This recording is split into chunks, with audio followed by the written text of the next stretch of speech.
Hello again, YouTube family. Welcome back to my channel. I am here again to talk about the upcoming new moon, a really special, powerful new moon, which is happening on April 17th or 18th, depending on where you live, in Vedic Aries Ashwini Nakshatra, which is literally a brand new beginning, the first sign of the zodiac, new chapter, new start, new beginning, new initiation into our new life, new story. So it's really, really exciting. I have some notes if you see me looking down. So the sun and moon will obviously be in Aries at the new moon. The new moon is when the sun and moon are together and aligned, and Venus will also be in Aries. And Venus will be still in Aries, but almost at the completion of that cycle of Aries, about to make its way into Taurus not long after the new moon, but still in Aries at the time of the new moon, so it's quite significant there. Aries is ruled by Mars, Ashwini is ruled by Ketu, the south node. So there is already this theme of Ketu coming up with this new moon, new chapter, which is breaking free of past ancestral karmic ties, loops, patterns, conditioning. This new chapter is going to be breaking free from any of those outdated ancestral patterns which we are clearing and healing. Ashwini is a healer star and is really connected to transmuting these ancestral patterns that aren't serving the path forward. Aries is a trailblazer which creates change and carves new pathways, which is so powerful. This is what is happening finally post all of the purging, and like we had a lot of purging in the month of March post eclipse, and then the previous full moon which was in Virgo, and Virgo is all about detoxifying, decluttering and refining our life so that we can prepare for this new beginning which is happening with this new moon in Aries on April 17th or 18th. So yeah, trailblazing into our new reality and really changing our story and charging forward with that fire horse here. And I've got written down from refinement and realignment to rebirth and new identity and moving forward, full speed ahead.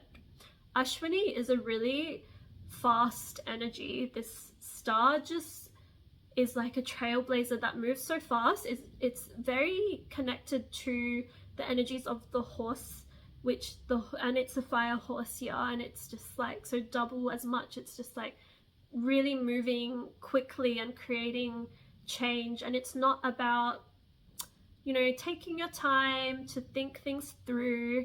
Aries is instinctual, and it's like, instead of thinking about like, does this feel right, does this feel good in my body, Aries is just like, let's do it, let's just go for it.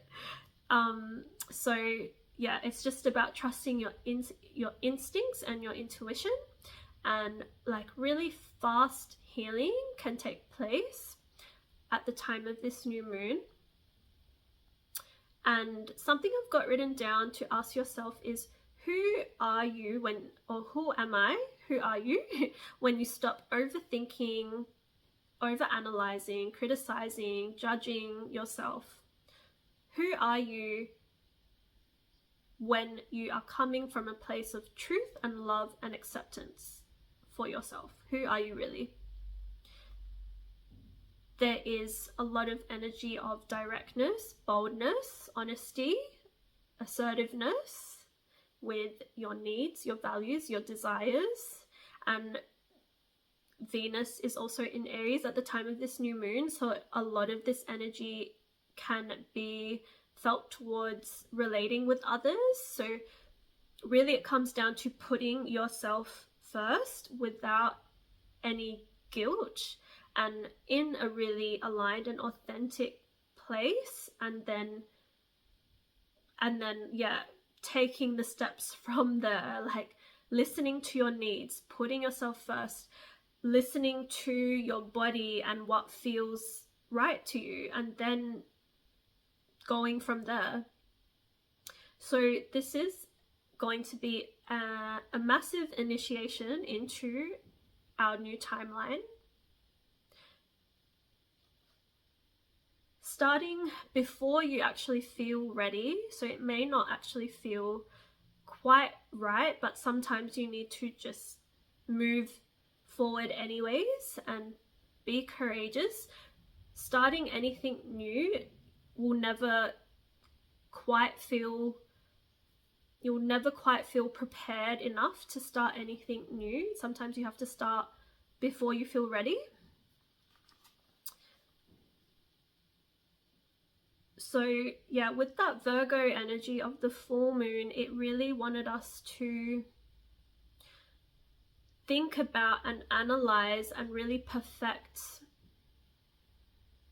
our routine, our schedules, our lifestyle, and really question what is right and wrong and pure.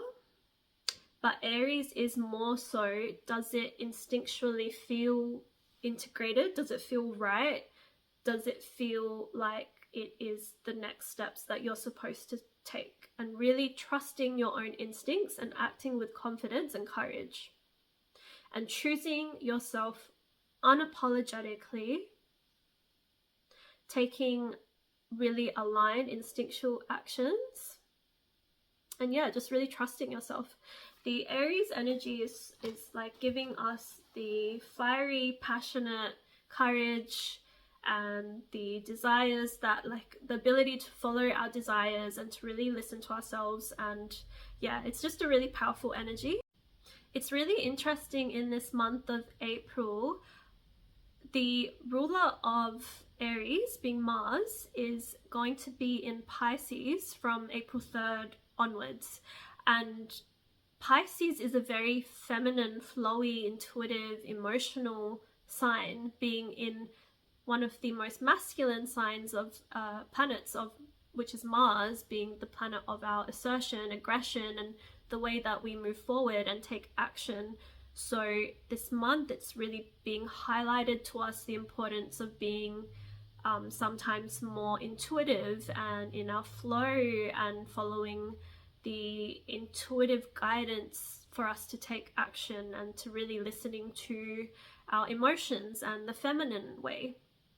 And then one of the most feminine planets, being Venus, is in the masculine sign of Aries in the month of April. So it really is highlighting the need to balance out our masculine and feminine energies and how they can both benefit from each other as well.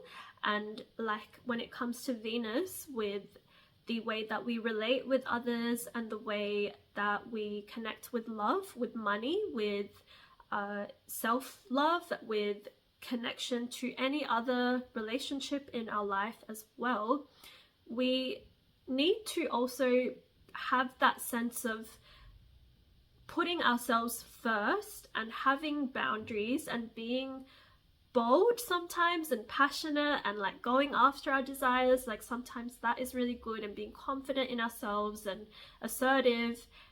These traits can also really help us when it comes to Venus, comes to love and our heart.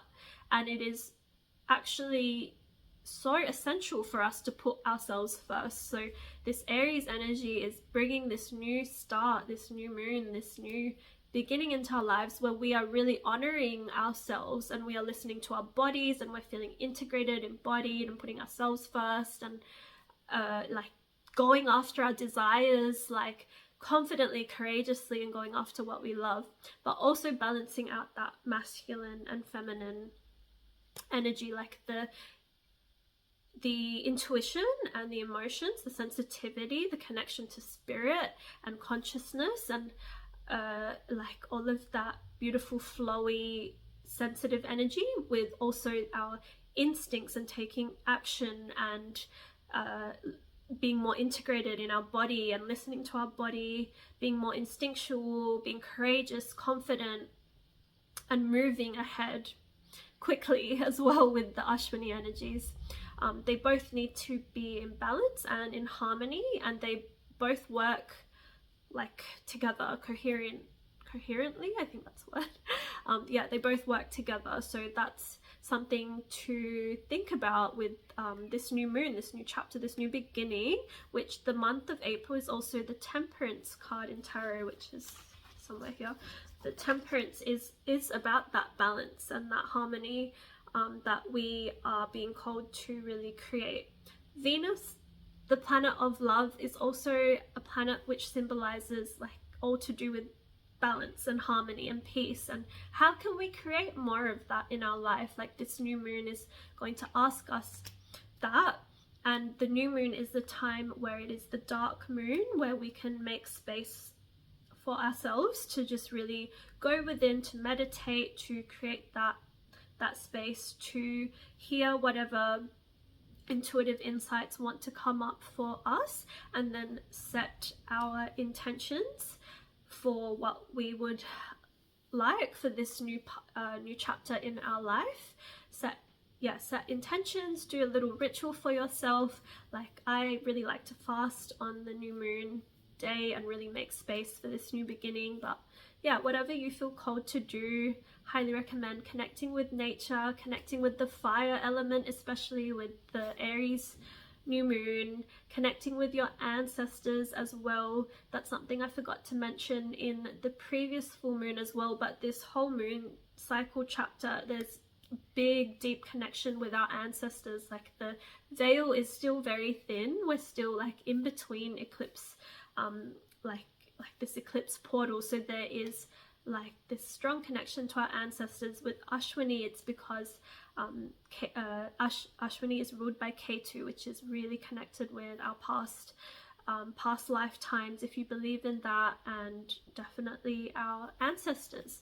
So they have guidance for us as well, and energy to share, but we need to make space for them, and we need to respect and honor them and really intentionally connect with them. So yeah, besides that, that's like basically all I wanted to share. I hope that you all have such a beautiful new moon, new chapter, new initiation into your new timeline. I send you all so much supportive love, and yeah, I will see you all in my next video.